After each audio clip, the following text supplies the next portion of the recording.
So we end up giving away a last-minute penalty in normal time to eventually end up losing the game 5-3 on penalties in the shootout afterwards. Of course, a little bit disappointing.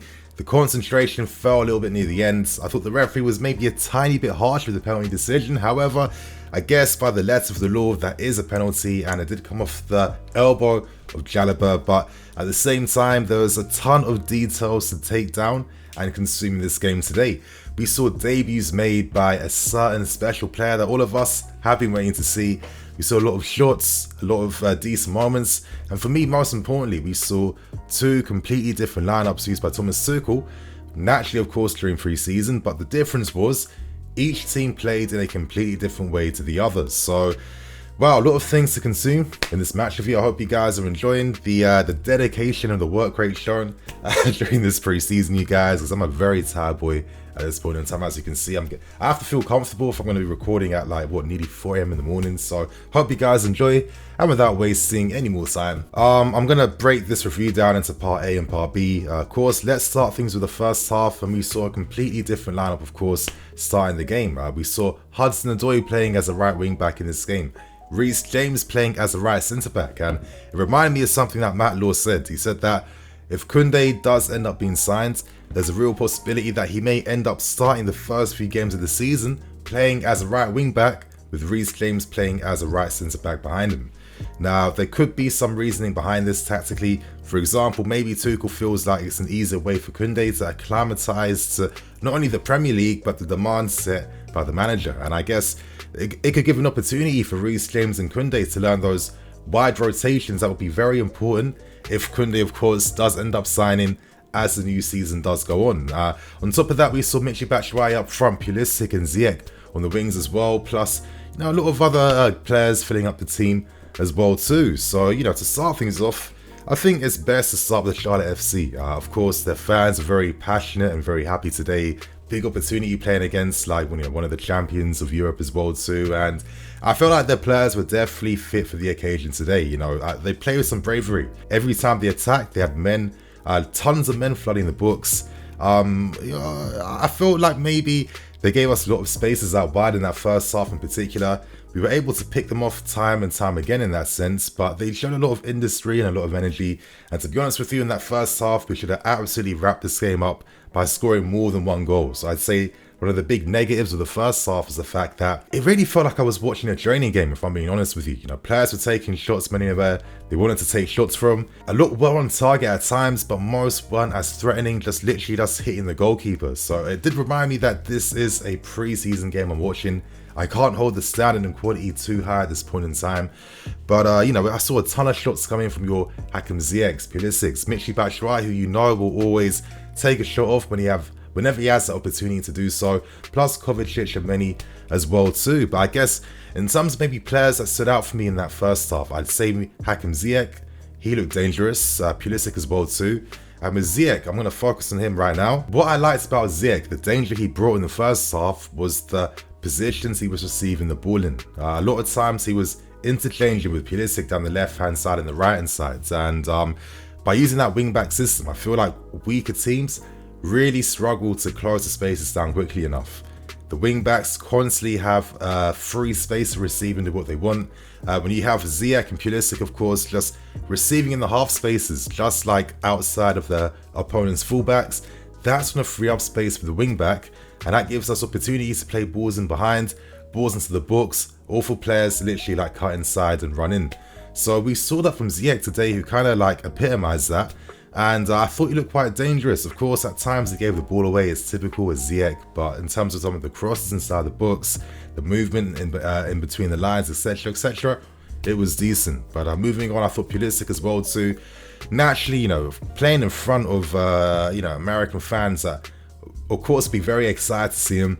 I felt like he gave them a bit of a show today. A few nice little dribbles, especially receiving in those tight spaces. I like the goal that he scored today for us as well too. It was a typical Pulisic goal for me in the sense that he's one of those players that will always look to hover in and around the box and pick moments inside the box as well too. And now that we have someone like Raheem Sterling, I actually feel like Pulisic, out of all the players, would benefit the most from Sterling's involvement in the team. A lot more than Hudson-Odoi. And I'll bring up one moment in the first half There was a moment where Michy Batshuayi exploited the defensive line of Charlotte FC. A nice little through ball of the top from Jorginho, who's really improved a lot on these things for like the past few months now. And in that moment, I saw Michy by himself. Hudson-Odoi was free out wide on the right hand side, and for me that was an amazing opportunity for Callum to bust the gut, cover the ground, and of course be a second option inside the books for Michy. He didn't do that in the end. Michy just hit it straight at the goalkeeper. But I bring up this moment because the goal that came from Pulisic, of course, was a bit of luck because Michy Batshuayi's shot was deflected into the path of Pulisic. But at this level, man, you create your own luck. And when you have someone like Pulisic who's constantly willing to be inside the box to receive anything that comes his way, it does make a big difference. But at the same time, Pulisic, Hudson-Odoi are two pretty different players in terms of how they play. But as I'm saying, I think Pulisic would really benefit a lot more from Raheem Sterling if he remains in the team for next season. I mean, the most notable things for the first half was that literally tons of players were taking shots from all angles. Marcos Alonso, Michy Batshuayi, Pulisic, Kovacic, etc, etc. I guess you have to get your finishing on point. But for me, I was expecting a lot better. So, of course, that first half I thought was giving me like an introduction in what to expect for the second half. We were all excited, of course, for that second half to come. So let me discuss what went down and let's discuss what happens. Now, we saw a completely different lineup entering the pitch. I was excited to see guys like Levi Colwill finally playing in a Chelsea shirt. That was great to see. Raheem Sterling making his unofficial debut in that sense as well, coming on. Guys like Conor Gallagher, Ethan Ampadu. We saw the return of Mount as well too. And for me, one of the surprises maybe of preseason so far, I would say would be Kennedy, and I'll touch upon him very soon later on. But I think the most notable difference between the first half performance and second half performance was the fact that in the second half, it felt like we were struggling to actually play with the ball, use our possession game. A lot of times we're a team that is controlling the ball in our opponent's half, like we did in the first half, where it was very easy for us to play between the lines, create overloads out wide, left, right, and center. And I guess naturally when you lose players like Kovacic and Jorginho, who are like two of the best when it comes at ball possession and tempo control, of course you're going to expect possession to go down a bit. But for me, I felt the second half was a lot deeper than that, and it just felt like Tuchel was experimenting with using a Chelsea team more focused on creating opportunities in the transition. Because with that lineup, we saw Kai Havertz on the right hand side and Raheem Sterling on the left hand side, kind of playing as two forwards, with Mason Mount in behind, and of course Ampadu and Gallagher playing in that pivot in midfield, with Kennedy on the right and Ben Chilwell down the left hand side. And the first notable thing that stood out to me was that the way we pressed high in the first half was not what we did in the second half. We didn't press high at all. It felt like we were waiting for Charlotte FC to come onto us, to have that pressure on our sides, to then hit them on the break with pace in behind, with finding the wing backs out wide by themselves, and of course playing balls and passes in behind to find your Kai Havertz's and Raheem Sterling's in particular. So, I wouldn't worry too much about the lack of possession in the second half. I felt like this was an opportunity to do new things and test out a different way of playing, which could have some strong benefits when you have, really incredible runners in behind like Havertz and Sterling. So I'm interested to see how this develops and evolves as preseason does go on. I mean, naturally, guys like Gallagher and Ampadu, they're not Kovacic, they're not Jorginho. Their games aren't controlled tempo. They don't like playing like that. Gallagher likes to get inside the books. He's a high tempo type of player, and Ampadu is more of a defense midfield player. So I'm not going to stick it on these guys for not doing that. It's just that we play differently as a team. But I don't know. One change I did see was that as the second half was going on, we did move to becoming a 4-4-2 team, with Sterling and Havertz up front together, with guys like Mount and Kennedy playing as those like left mids and right mids in the team. For me at the time, that was the right thing to do, because it felt like that midfield we had needed one more man in particular to just help, play out from the back a bit more. Of course, when you don't have guys like Thiago Silva and like your experienced guys at the back, I feel like guys like Malang Sarr playing out from the back, I think my one issue with him is the fact that he's too ponderous on the ball.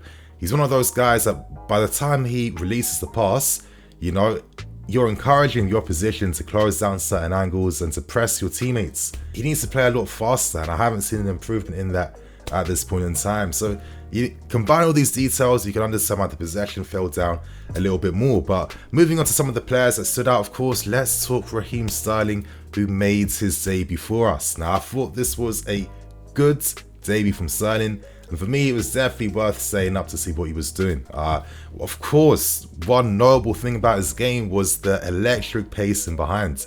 And another thing too was the strength, the upper bodies. You know, a lot of times, on 2 occasions, you know, he was holding off opponents and then quickly just receiving the ball and darting into space, driving through the team. He did that twice.